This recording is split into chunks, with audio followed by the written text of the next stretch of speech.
Hello, hello, chères créatrices et chères élites. Dans ce nouveau podcast, je voulais aborder la notion des champs de conscience. Et je l'ai partagé dans le membership, j'ai fait une sorte d'atelier manuel, comme j'aime bien le faire, de manière très simple. Mais avant d'aller plus loin dans ce podcast, je m'appelle Victoire Sage, je suis mentor en manifestation consciente et j'aide les personnes à reprendre le lead de leur pouvoir opérant en faisant la paix avec leur mental. Et donc du coup, dans cet audio, dans ce podcast, je vais te partager un petit peu on va dire certaines de mes manifestations qui sont assez drôlesques, j'ai envie de dire, parce que elles me concernent pas directement, mais à un moment donné, quand même, je me suis dit, bon, il y a quelque chose de très, très intéressant, de très drôle qui se passe ici. Il y a environ un an, je dirais, mais peut-être un peu plus d'un an, j'ai manifesté donc dans mon champ de conscience une femme. Et il faut savoir qu'à l'époque, j'avais pas encore basculé dans la loi de l'Assomption, donc les champs de conscience, en fait, j'étais séparatiste de la manifestation. Donc je manifeste cette femme qui est mentor business, et donc elle disait que toutes les semaines, elle faisait un live sur YouTube et que c'était le rendez-vous, on va dire, justement avec son audience, on va dire, pour mettre en place, on va dire, un rythme. Et du coup, je me dis, ouais, c'est bien et tout, génial. Et puis, je vais voir son Instagram, et puis je vois quand même qu'elle a beaucoup plus d'abonnés sur Instagram que sur YouTube. Et là, on arrive genre fin juin, début de l'été, et puis bon, elle aurait certainement meilleur compte de faire des lives finalement sur Instagram, parce qu'apparemment, elle a quand même plus d'audience là-bas. Et boum, elle annonce que dorénavant, les lives se feront sur Instagram. Mais moi, je fais pas le lien entre dit et puis ce qui se passe, parce que à l'époque, je suis encore pas tout à fait dans ces bails-là. Juste, je me dis, ouais, elle a raison. Donc du coup, elle commence à faire ses lives et tout ça, machin.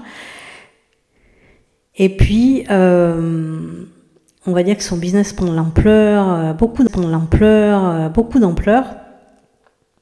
Et moi, je me dis, mais en fait, à un moment donné, la nana, elle va plus avoir le temps de gérer tout ça. En fait, c'est pas possible. Et elle est forcément par veau à faire des trucs. Elle a plus le temps de faire des lives de cette ampleur-là, en tout cas des lives, on va dire, didactiques. Et là, il se passe quoi? Il se passe qu'on va dire un peu d'un seul coup, il n'y a plus vraiment de rendez-vous avec les lives, que ce soit sur Insta, que ce soit sur YouTube, ou que ce soit, en fait, c'est un petit peu, on va dire, anarchique en fonction de ce qu'elle a à proposer, à présenter, tout ça. Dernièrement, donc, il s'est passé quoi, moi, en un an? J'ai découvert Neville Goddard, j'ai découvert la loi de l'Assomption, j'ai découvert la notion des champs de conscience, j'ai découvert du coup, en fait, que je projetais vraiment ma réalité, ce que je me raconte. Donc vraiment, ça a été un grand chambardement intérieur, tout ça. Et donc toujours par rapport à cette personne, très dernièrement justement, je me disais, c'est vraiment dommage et tout. Finalement, avant ces rendez-vous hebdomadaires sur YouTube, ces lives sur YouTube, c'était cool parce que c'était vraiment un rendez-vous d'audience, d'avoir un contenu, on va dire, assez long parce que voilà, sur Instagram et tout ça, il faut y être. Enfin bon, je trouve que c'est pas pareil que sur YouTube finalement. Et là, il se passe quoi? Elle annonce qu'elle fait 3 lives sur YouTube, comme elle faisait avant. Et là, je me suis dit, mais c'est quand même incroyable cette histoire.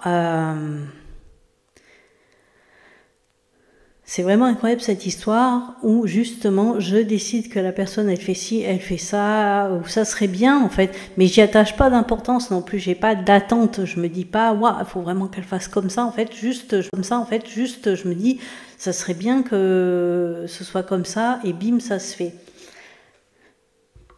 Et dernièrement, d'un point de vue très très personnel, dans ma vie très personnelle, il s'est passé aussi des choses comme ça. J'ai eu des discussions, mais tellement basiques et tellement banales et tellement pas, on va dire, en mode potaferming et tout, parce que clairement, vu que c'était des manifestations pas du tout agréables, c'est clair que j'avais pas envie de les fixer, on va dire. Et elles se sont quand même manifestées.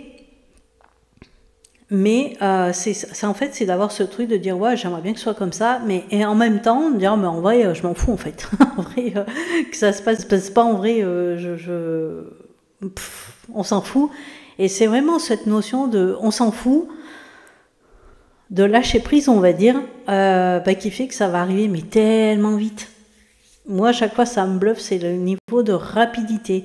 Plus il y a ce lâcher prise, en vrai, en fait, je m'en fous, que ça va, mais dans les même pas 48 heures, en fait, c'est là. Et du coup, je pense qu'en effet, on met du délai, on met l'attente, on met, on va dire, du délai, de l'attente, dès l'instant où c'est des sujets, en fait, qu'on veut vraiment. C'est-à-dire qu'il n'y a pas ce truc de lâcher prise, il n'y a pas de ce truc de, en fait, je l'ai, c'est bien, mais je l'ai pas, en fait, ça va pas changer ma vie en vrai. Et parce que dans nos désirs, dans ce que l'on veut vraiment, très souvent, justement, on se dit que si on l'a pas, ça va être foutu en fait. C'est-à-dire qu'en fait, on attache tellement de l'importance. Si par exemple on est entrepreneur, on va attacher tellement d'importance au fait d'avoir de la clientèle, au fait d'avoir du chiffre d'affaires, au fait que notre business s'expanse et tout ça, on va y mettre de la pression, on va y mettre de l'attente. Et en fait, c'est ça qui fait que justement, très souvent, ce que l'on va manifester, c'est de la pression, mais c'est pas du résultat. Alors que si on le fait en mode sans stress et sans attente, c'est-à-dire juste dire waouh, ça serait trop cool en fait, hein. Ça serait vraiment trop cool qu'il y ait, que je fasse 50 000 euros de chiffre d'affaires, 100 000 euros, 1 million. Ah, ça serait trop cool d'avoir 10, 20, 30, 50, 60 personnes, 100 personnes, 1000 personnes dans mes espaces, dans mes magasins, qui achètent mes produits, mes prestations et tout ça. Ça serait trop cool et en même temps, si ça arrive pas, c'est pas non plus la fin du monde en fait. Parce que je suis en vie, parce que je vais bien, parce que voilà. Et en fait, c'est ce truc, c'est qu'on met tellement d'attente, on met tellement de pression sur le projet, sur le désir, qu'en fait, on ne vit pas dans la finalité, puisque justement, on est en train de checker et de vérifier pour voir si ça marche, alors que vivre dans la finalité, ça serait que, on l'a déjà. Et donc, si on l'a déjà, on n'a pas lieu de s'inquiéter. On a posé des questions, on n'a pas lieu de dire comment ça va marcher, comment ça va se passer. C'est-à-dire qu'on est déjà dans l'état émotionnel et mental que de toute façon on l'a déjà. Et donc du coup il y a ce détachement de en vrai, je m'en fous quoi, parce que de toute façon je l'ai déjà. Et là c'est vraiment moi ce que j'ai constaté avec cette personne, c'est que le fait de me dire tiens ça serait quand même bien qu'elle refasse des lives sur YouTube parce que c'est didactique et tout ça, mais qu'elle le fasse ou qu'elle le fasse pas, en fait, je m'en fous. C'est juste que, ça serait cool, ça serait bien. Et il y a tellement, on va dire, ce truc de lâcher prise et de je m'en fous, que, même pas 48 heures plus tard, bim, c'est factuel. Donc ça, c'est votre appel, en fait, pour vous rappeler que plus vous allez vous détacher des choses, moins vous allez mettre de la pression, de l'attente, et plus les choses elles vont arriver, mais alors on va dire sur un tapis volant, hein, tellement ça va aller vite, on va dire. Rappelez-vous que même vos désirs les plus puissants, en vérité, c'est pas tant le fait de les manifester, c'est le fait de ressentir qu'est-ce que ça va vous amener. Et en fait, si vous êtes capable déjà de vous mettre sur cet